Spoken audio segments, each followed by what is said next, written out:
والسلام عليك يا رسول الله وعلى آلك وأصحابك يا حبيب الله الصلاة والسلام عليك يا نبي الله وعلى آلك وأصحابك يا نور الله.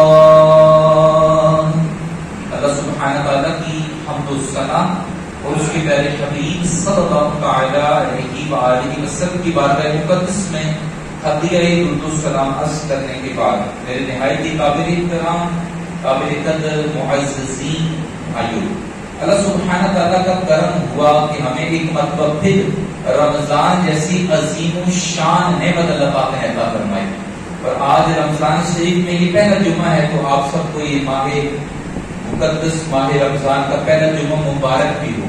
اللہ سبحانہ تعالیٰ کی پاک بارگاہ کے اندر دعا ہے کہ ہم سب کو رمضان کریم میں زیادہ سے زیادہ عبادات کرنے کی توفیق عطا فرمائے. اور رمضان شریف کی برکات کے متعلق انشاءاللہ آج بیان ہوگا. اللہ سبحانہ تعالیٰ نے یہ بہت بڑا ہم پر احسان کیا ہے پیارے بھائیوں کہ جو ماہ رمضان ہمیں عطا فرمایا ہے. چنانچہ حضرت علی رضی اللہ تعالی عنہ بیان کرتے ہیں اللہ سبحانہ تعالیٰ کے پیارے نبی محمد عربی صلی اللہ تعالی علیہ وآلہ وسلم نے ارشاد فرمایا کہ اللہ سبحانہ تعالیٰ نے ایک نبی پر وحی نازل فرمائی. وہ وحی کیا تھی کہ جو بندہ جو شخص مجھے راضی کرنے کے لیے یعنی اللہ سبحانہ تعالیٰ کی خوشنودی کے لیے روزہ رکھتا ہے، یہ اللہ سبحانہ تعالیٰ نے ایک نبی پر وحی فرمائی، جو میری رضا کے لیے روزہ رکھے گا اللہ پاک اس کے جسم کو صحت عطا فرما دے گا، اور نہ صرف صحت عطا فرمائے گا فرمایا اسے عظیم اجر دیا جائے گا. یہ بڑی برکات اور بڑی رحمتوں والا مہینہ ہے. اسی طرح نبی کریم صلی اللہ تعالی علیہ وآلہ وسلم نے ارشاد فرمایا جو روزہ افطار کروائے حلال طیب رزق کے ساتھ، حرام روزے سے نہیں، جو حلال کمایا ہے اس سے دوسروں کا روزہ افطار کروائے اسے کتنا اجر ملے گا؟ فرمایا اللہ سبحانہ تعالیٰ اس کے گناہوں کو بخش دیتا ہے، اس کی مغفرت کر دیتا ہے. اجر کیا ملے گا؟ صلہ کیا ملے گا؟ یہ تو گناہ معاف ہو گئے. اجر کیا ملے گا؟ اللہ کے پیارے نبی محمد عربی صلی اللہ علیہ وسلم نے ارشاد فرمایا اللہ تعالیٰ اس کے اجر جو ہے روزہ رکھنے کے برابر اجر عطا فرمائے گا، اور فرمایا بغیر اس کے کچھ کمی کیے. جس طرح روزے دار نے روزہ رکھا ہوتا ہے، اس نے روزہ افطار کروا دیا، فرمایا پورے کا پورا اجر ملے گا بغیر کچھ کمی کیے. سبحان اللہ، اتنی عظیم نعمت ہے میرے بھائیوں. اب صحابہ کرام میں سے ایک صحابی کھڑے ہو گئے، عرض کرنے لگے یا رسول اللہ صلی اللہ علیہ وسلم میں کچھ عرض کرنا چاہتا ہوں، سوال کرنا چاہتا ہوں. فرمایا پوچھو میرے صحابی. فرمایا یا رسول اللہ صلی اللہ علیہ وسلم ہم میں سے بہت سے ایسے لوگ ہوں گے جو اس کی طاقت نہیں رکھتے، استطاعت نہیں رکھتے، وہ کچھ ایسی چیز نہیں پاتے کہ دوسروں کا روزہ افطار کروا سکیں. تو میرے پیارے نبی محمد عربی صلی اللہ علیہ وسلم نے ارشاد فرمایا یہ اجر تو ہر اس شخص کے لیے ہے جو ایک گھونٹ دودھ کے ساتھ روزہ افطار کروا. تو زیادہ نبی جو دعوت کرنے کی ضرورت نہیں ہے، بریانی پکانے کی ضرورت نہیں ہے، مرغا یا بکرا پکانے کی ضرورت نہیں ہے. فرمایا اس کے لیے اتنا اجر ہے اس کے لیے ایک گھونٹ دودھ سے روزہ افطار کروا لے. فرمایا یا ایک کھجور سے روزہ افطار کروا لے. پھر فرمایا اگر کھجور بھی میسر نہیں ہے تو فرمایا پھر پانی کی ایک گھونٹ سے بھی روزہ افطار کروائے گا تو اسے یہ ثواب مل جائے گا. سبحان اللہ. میرے بھائی ایک گھونٹ، پھر یہ بات ختم نہیں ہوئی. فرمایا اگر جو حلال رزق میں سے روزے دار کو پیٹ بھر کر کھلاتا ہے، اللہ سبحانہ تعالیٰ کی نعمتیں پیش کرتا ہے، فرمایا کل روز قیامت کو میرے حوض سے پیے گا. اور فرمایا میرے حوض کی یہ شان ہے جو شخص ایک بار پیے گا اسے کبھی پیاس نہیں لگے گی حتیٰ کہ وہ جنت میں داخل ہو جائے. سبحان اللہ. میرے بھائیوں اگر اللہ سبحانہ تعالیٰ نے مال دیا ہے تو دل کھول کر روزہ داروں کو افطار کروا لیجیے. آج اگر ہمارے پاس مال ہے لیکن شرط ہونا چاہیے حلال ہو. میرے بھائیوں حرام مال قبول نہیں کیا جاتا. یہ یاد رکھیں حرام مال سے ثواب کی نیت سے اگر کوئی افطاری کرواتا ہے تو گناہگار ہوگا، الٹا گناہ ملے گا. حرام پر ثواب نہیں ہو سکتا، حرام کی کمائی پر ثواب ہو سکتا ہے. حلال روزی سود کے پیسوں سے نہیں، حرام کی کمائی سے نہیں، جو اللہ سبحانہ وتعالی نے آپ کو حلال رزق عطا فرمایا ہے اس میں سے جس حسب تو بھی، یہ نہیں میں کہتا کہ جناب ہزاروں لوگوں کی افطاری کروائیں، آپ حلال پیسے سے ایک بندے کی افطاری کروا سکتے ہیں تو وہ کافی ہے۔ یہ نہیں کہا گیا کسی حدیث میں یہ نہیں فرمایا کہ 50-100 بندوں کی افطاری کروانے ہیں، نہ حسب توفیق، اتنی اللہ پاک نے آپ کو توفیق دی ہے۔ کسی غریب گھر میں دیکھنے کو غریب گھر ہے، اس گھر میں افطاری کا سامان پہنچا دیا جائے چپکے چپکے، یہ عبادت اللہ پاک کو بہت پسند ہے۔ کسی کو پتہ نہ چلے آپ ان کے گھر میں راشن بھیج رہے ہیں تو وہ روزہ رکھیں گے، روزہ افطار کریں گے، انشاءاللہ بے انتہا اجر و ثواب ہم پائیں گے۔ پھر نبی کریم صلی اللہ علیہ وسلم فرمایا ماہ رمضان میں جن لوگوں نے اپنے گھروں کے اندر ملازم رکھے ہوتے ہیں، یا جو کاروباری حضرات ہیں دکانوں میں یا اپنے کاروبار میں ملازم رکھے ہوئے ہیں، ان کے لیے میرے پیارے نبی صلی اللہ علیہ وسلم کی نصیحت فرمائی ہے۔ فرمایا جو رمضان کے اندر اپنے ملازم کے کام میں تخفیف کر دے، تخفیف کو معنی کمی کر دے، مثال کے طور پر پہلے وہ کام کرتا، مثال یہ دیکھ لیتا ہوں کہ وہ دن بھر میں 100 اینٹیں لگاتا ہے عام دنوں میں، آپ کمی کر دیں، آپ بولے یار آپ رمضان میں نا 50-60 اینٹیں لگا دو، 80 لگا دو، کافی 100 نہ لگاؤ، کمی کر دے کام میں، پر میں اللہ تعالیٰ اسے بخش دے گا۔ تو حسب موقع جن لوگوں کے پاس اس طرح کے ریلیشن ہیں، ملازم ہیں، غلام ہے، تو اس کے لیے حکم ہے کہ اس کے کام میں رمضان میں کیا کیا جائے، کمی کر دی جائے۔ کیوں؟ اس نے روزہ رکھا ہوا ہے، روزے کا احترام کرنا۔ تو میرے بھائی یہ دیکھیں آپ نے کیا کیا ہے، ایک روزے دار کے روزے کا احترام کیا ہے، ایک ملازم کے روزے کا احترام کیا ہے۔ صلہ کیا ملے گا؟ اللہ کے پیارے نبی صلی اللہ علیہ وسلم فرمایا کہ وہ بخشا جائے گا، مطلب آپ اس کے گناہ بخش دے گا۔ کیا کیا ہے؟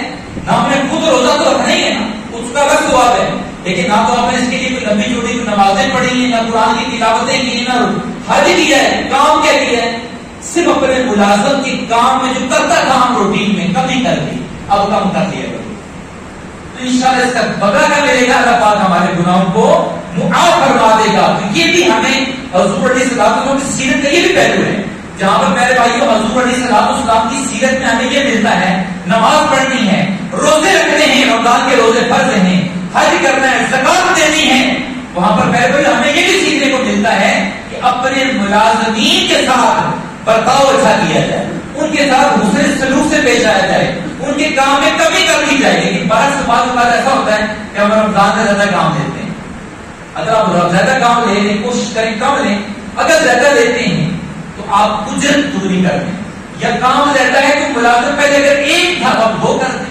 تاکہ کام ان کا کم ہو جائے، اگر اس کے بدلے اللہ تعالیٰ ہمیں معاف فرما دے تو پہلے بھائی اس سے سستا ہوتا ہے۔ لیکن اگر میری اس فعل کی وجہ سے میں نے ملازم کے کام میں کمی کی، اللہ پاک نے میری بخشش فرما دی، تو سودا جو ہے یہ سستا ہے، الحمدللہ اس کے بدلے بخشش ہو جائے۔ تو کوشش کریں حسب توفیق جو اس پر ہم اللہ تعالیٰ ہمیں عمل کرنے کی توفیق عطا فرمائے۔ پھر نبی کریم صلی اللہ علیہ وسلم نے ارشاد فرمایا کہ 4 باتیں ایسی ہیں رمضان میں اگر تم ان پر عمل کر لو تو بڑی برکتیں ملیں۔ اب دیکھیے خاص باتیں ذکر کی جا رہی ہیں، کتنی باتیں؟ 4، یہ یاد رکھنی ہے آپ نے، گھر میں اپنے بچوں کو اپنی گھر والیوں کو یا پر تعلیم دینی۔ وہ 4 باتیں رمضان کی ہمارے گزرا نہیں ہے، ہمارے پاس ہیں، پر میں 4 باتیں ایسی کرنی ہیں خاص رمضان میں، پر میں 2 باتیں تو ایسی ہیں اگر وہ تم کر لو اللہ پاک تم سے راضی ہو جائے۔ یاد رکھیں ہم نماز پڑھتے ہیں، روزہ رکھتے ہیں، جتنے بھی نیک اعمال ہیں، تو نیت کیا ہوتی ہے مسلمان بندے کی کہ مجھ سے میرا پروردگار راضی ہو جائے، میرا مالک مجھ سے راضی ہو جائے، میرا رب مجھ سے راضی ہو جائے۔ میرے بھائی حضور نے فرمایا 2 باتیں ایسی ہیں رمضان میں اگر بندہ کر لے تو اللہ تعالیٰ اس سے راضی ہو جاتا ہے، اور یہ باتیں مشکل نہیں، وہ پتہ کون سی باتیں؟ بڑی آسان۔ فرمایا ایک بات تو یہ ہے کہ تم اللہ پاک کا ذکر کرو، لا الہ الا اللہ، یہ اپنے نیت بنا لیں، اپنے شیڈول میں شامل کر لیں۔ میرے بھائیوں جیسے روزہ رکھتے ہیں ہم الحمدللہ، جیسے کھانا کھاتے ہیں، سحری کرتے ہیں، افطاری کرتے ہیں، اسی طرح اس کو شامل کریں کہ میں نے آج اتنی بار اللہ پاک کا ذکر کرنا، مثال کے طور پر 1000 مرتبہ، 500 مرتبہ، 2000 مرتبہ، 10,000 مرتبہ ذکر کرنا، تو اپنے شیڈول میں شامل کریں۔ فرمایا یہ ایسی چیز ہے کہ پہلا کام جس سے اللہ پاک کا راضی ہو جاتا ہے وہ کیا ہے؟ لا الہ الا اللہ، سب ذکر کریں گے انشاءاللہ۔ اور دوسرا کام جس سے اللہ پاک خوش ہوتا ہے، راضی ہوتا ہے، وہ استغفار، اللہ سبحانہ تعالیٰ کے حضور توبہ کی جائے، سچے دل سے پڑھا جائے استغفر اللہ استغفر اللہ استغفر اللہ. خود نبی کریم صلی اللہ تعالی علیہ وسلم نے ارشاد فرمایا میں تمام نبیوں کا سردار ہوں. اور اللہ سبحانہ تعالیٰ کی عطا سے نبی پاک کر قیامت کے دن مسلمانوں کی شفاعت بھی فرمائیں گے, سفارش کریں گے. آپ فرماتے ہیں میں خود دن بھر میں 100 مرتبہ استغفار کرتا ہوں. عام دنوں کی بات ہو رہی ہے اور رمضان تو اسپیشل ہے. تو میرے بھائیوں ہو سکے تو اس کا بھی ہدف طے کریں کہ دن بھر میں 500 مرتبہ 1000 مرتبہ حسب توفیق اللہ توفیق دے اس سے زیادہ پڑھنا ہے. کیا پڑھنا ہے؟ استغفر اللہ استغفر اللہ استغفر اللہ. اس نیت کے ساتھ اے اللہ مجھے معاف فرما دے, اے اللہ مجھے معاف کر دے. یہ اس کا ترجمہ ہے توبہ کرنا. اس نیت کے ساتھ ہم نے ایک طے کر لیں کہ کیا پڑھنا ہے استغفر اللہ. پہلا کام کون سا ہے میرے بھائیوں؟ لا الہ. بولے سب بولے پہلا کام کیا کرنا ہے؟ لا الہ الا اللہ. اس کا ذکر کرنا ہے کثرت کے ساتھ. اور دوسرا کیا ہے؟ استغفر اللہ, استغفار پڑھنا ہے. اس کی برکت سے ہوگا کیا؟ کون بتائے گا؟ کوئی بتائے گا؟ اس کی برکت سے کیا ہوگا؟ اللہ پاک ہم سے راضی ہو جائے گا, اللہ پاک خوش ہو جائے گا. جو بندہ چاہتا ہے کہ مجھ سے میرا پروردگار راضی ہو جائے, یہ 2 کام پکڑ لیں. رمضان میں خصوص اور بالعموم بھی اس کی پابندی جاری رکھیں, اللہ سبحانہ تعالیٰ برکتیں عطا فرمائے گا.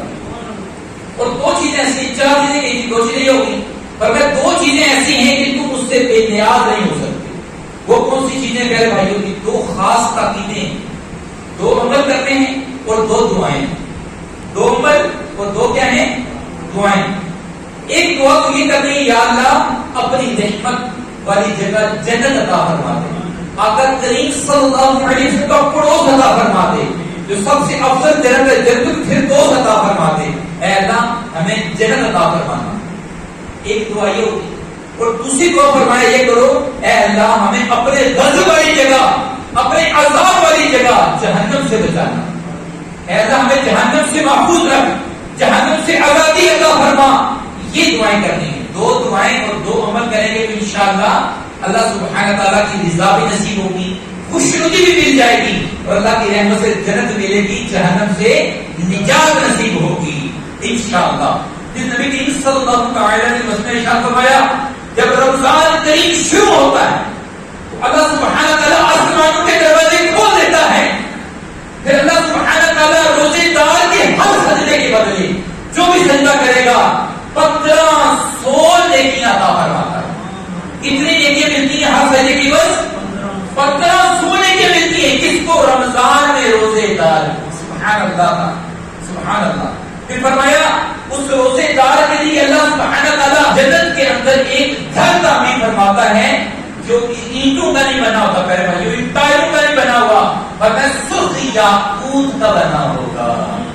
سبحان اللہ. یہ اللہ سبحانہ تعالیٰ کی عنایتیں ہیں.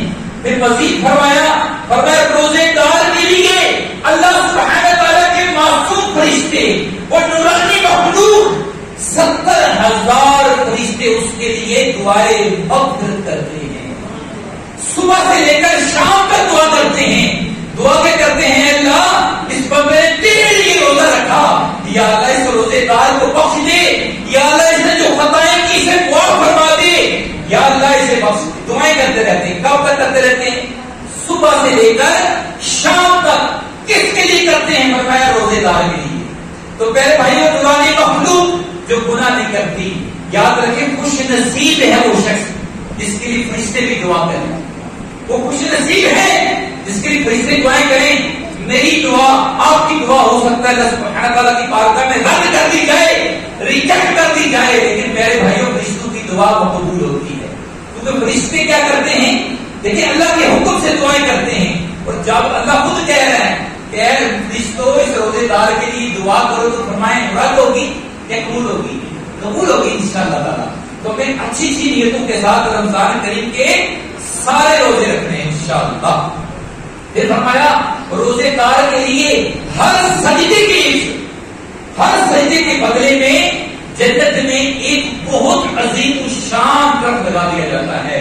حدیث پاک میں آتا ہے اتنا بڑا درخت ہوتا ہے کہ اس کا سایہ اگر گھوڑے سوار 100 سال تک اس کے نیچے چلتا رہے, اس کی سائے میں اس کا سایہ ختم نہیں ہوگا.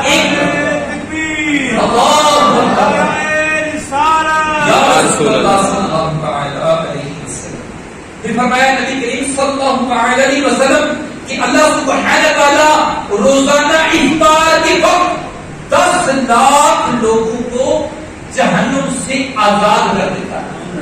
اور فرمایا وہ تو جہنمی 10 لاکھ کون سے جہنمی جنہوں نے اپنے اعمال کی وجہ سے ان کے لیے جہنم مقدر ہو چکی تھی, ان کو بھی جہنم سے آزاد فرما دیتا ہے ماہ رمضان کی وجہ سے. سبحان اللہ, کتنی برکتوں والا مہینہ ہے, کتنی عظمتوں والا مہینہ ہے. یہ نبی کریم صلی اللہ علیہ وسلم فرمایا کہ افطار کے وقت ہوتا ہے روزانہ, اور فرمایا جمعے کے دن تو برکتیں ہوتی ہیں. فرمایا جمعے کے دن مغرب کی نماز کے بعد جمعہ کو جاتا ہے جمعہ کر دے. فرمایا غروب آفتاب سے لے کر اگلے دن غروب آفتاب تک جمعے کی ہر گھڑی اللہ سبحانہ تعالیٰ 10 لاکھ لوگوں کو جہنم سے آزاد کرواتا ہے. اور یہاں پر بات ختم نہیں ہوتی, پھر 29ویں شب آتی ہے میرے بھائیوں. تو فرمایا اللہ سبحانہ تعالیٰ پورے رمضان میں جتنے گناہگاروں کو اللہ پاک نے بخشا ہوتا ہے ان کی مجموعی تعداد کے مطابق اللہ سبحانہ تعالیٰ 29ویں شب کو لوگوں کو جہنم سے آزاد کروا دیتا ہے. یہ نیک لوگوں کا ذکر نہیں ہو رہا, یہ وہ لوگ جو گناہ کرتے تھے, جہنم واجب ہو چکی تھی, رمضان کی برکت سے اللہ پاک انہیں بخش دیتا ہے. سبحان اللہ. کہ نبی کریم صلی اللہ علیہ وسلم نے ارشاد فرمایا کہ میری امت کو اللہ پاک نے 5 چیزیں ایسی عطا فرمائی. کتنی چیزیں؟ 5 ایسی چیزیں عطا فرمائی ہیں جو اس سے پہلے کسی کو عطا نہیں فرمائی. سبحان اللہ. وہ کیا ہے؟ آئیے سنتے ہیں. فرمایا نمبر 1, جب رمضان کریم کا پہلا دن ہوتا ہے اللہ سبحانہ تعالیٰ روزے داروں کی طرف نظر رحمت فرماتا ہے. کیا فرماتا ہے؟ نظر رحمت. فرمایا جس پر اللہ پاک نظر رحمت فرما دے گا اسے کبھی عذاب نہیں دے گا. یہ پہلی خصوصیت ہے. دوسری خصوصیت کیا ہے؟ فرمایا اللہ سبحانہ تعالیٰ کو روزے دار کے منہ کی بو جو شام کے وقت ہوتی ہے, روزہ رکھنے کی وجہ سے پتہ ہے نا منہ میں بدبو پیدا ہوتی ہے, فرمایا روزے دار کی بدبو شام کے وقت میں محسوس. فرمایا اللہ سبحانہ تعالیٰ کو مشک سے بھی زیادہ پسند ہے. لیکن بدبو کو پسند نہیں کرتا, خوشبو سب کو پسند ہوتی ہے. تو اللہ پاک نے خوشبو کی مثال دی. فرمایا اللہ پاک کو کتنی پسند ہے؟ فرمایا خوشبو جو ہوتی ہے مشک سب سے اعلیٰ خوشبو اس سے بھی زیادہ پسند ہے. اس کے لیے روزے دار کے منہ کی بدبو تو کتنا خوش نصیب ہے. یہ دوسری خصوصیت پچھلی امتوں میں نہیں تھی. تیسری خصوصیت کیا ہے؟ فرمایا ان کے لیے فرشتے دن رات اللہ سبحانہ تعالیٰ کی رات حضور دعائیں کرتے رہتے ہیں روزہ دار کے لیے, اے اللہ انہیں معافی عطا فرما. یہ تیسری خصوصیت امت محمدیہ کو اللہ پاک نے عطا فرمائی جو پہلے کسی امت کو اللہ پاک نے عطا نہیں فرمائی. اسی طرح فرمایا چوتھی خصوصیت یہ ہے اللہ سبحانہ تعالیٰ روزے داروں کے لیے جنت کو مزین کرتا ہے, جنت کو آراستہ کرتا ہے, یعنی جنت کو مزید سجایا جاتا ہے. کس کے لیے؟ روزہ داروں کے لیے. لیکن ہم بار بار ہمارے گھر میں کسی مہمان نے آنا ہوتا ہے تو جو اچھا مہمان ہو, معزز ہو, شریف ہو, قابل احترام ہو, ہم اس کے لیے کیا کرتے ہیں؟ گھر کو سجاتے ہیں, کوشش کی جاتی ہے صفائی کا خیال کیا جائے. اور جنت کس کے لیے سجائی جاتی ہے میرے بھائی پتہ آپ کو؟ فرمایا رمضان کے روزہ داروں کے لیے جنت کو بھی سجایا جاتا ہے. سبحان اللہ. اتنے خوش نصیب ہیں میرے بھائیوں کہ اللہ سبحانہ تعالیٰ جن کے لیے جنت کو سجا رہا ہے وہ پتہ کون ہے؟ رمضان کے روزہ دار. اللہ تعالیٰ سب روزے داروں کا روزہ قبول کرنا. سبحان اللہ. 5ویں چیز فرمایا آخری شب جب آخری دن آتا ہے تو اللہ سبحانہ تعالیٰ جتنے رمضان کے اندر لوگوں کو بخشا ہے روزانہ 10 لاکھ, جمعے کی ہر سال کے 10 لاکھ, تو آخری رات سب مجموعے کے بارے میں بخشش فرماتا ہے. تو ایک شخص کھڑا ہوتا ہے, یا رسول اللہ کیا یہ لیلۃ القدر ہے؟ کیا لیلۃ القدر کی وجہ سے بخشش ہوتی ہے؟ فرمایا نہیں. اے میرے صحابی تم دیکھتے نہیں جب مزدور اپنی مزدوری پوری کر لیتا ہے تو اسے مزدوری دی جاتی ہے. تو اللہ سبحانہ تعالیٰ جب روزے دار روزہ پورے کر لیتے ہیں 29 یا 30 تو فرمایا اللہ سبحانہ تعالیٰ سب کو ہی بخش دیتا ہے. یہ اللہ سبحانہ تعالیٰ کی وسیع رحمتیں ہیں میرے بھائیوں. رمضان کی بے شمار برکتیں ہیں. ایک آخری بات کہہ کر انشاءاللہ بیان ختم کرتے ہیں. یاد رکھیں جو جان بوجھ کر روزہ افطار کر دیتا ہے, دن کے وقت کھا لیتا ہے, یعنی کہ توڑ دیتا ہے, جسے کہتے ہیں ہم جان بوجھ کر, فرمایا اس کے لیے بعد میں شرمندہ بھی ہوا, توبہ بھی کی, فرمایا بعد میں اگر وہ ساری زندگی روزے رکھتا رہے اس ایک روزے کے برابر ثواب مل سکتا. تو لہٰذا ایسی غلطی کبھی نہ کریں، نہ جان بوجھ کر روزہ چھوڑیں نہ توڑیں گے، اور باب میں وہ بھی رکھنا ہے لیکن ثواب پھر بھی وہ نہیں ملے گا۔ تو پیارے بھائیوں نیت کریں انشاءاللہ اب سے لے کر تا قیامت جتنی ہماری زندگی کبھی بھی رمضان کریم کے فرض روزے نہیں چھوڑیں گے۔ اللہ تعالیٰ کی توفیق عطا فرمائے۔ وما علینا الا البلاغ۔ علم کے موتی آقا نے عطا کیے، علم کے موتی آقا نے عطا کیے، ناداروں کو علم کے موتی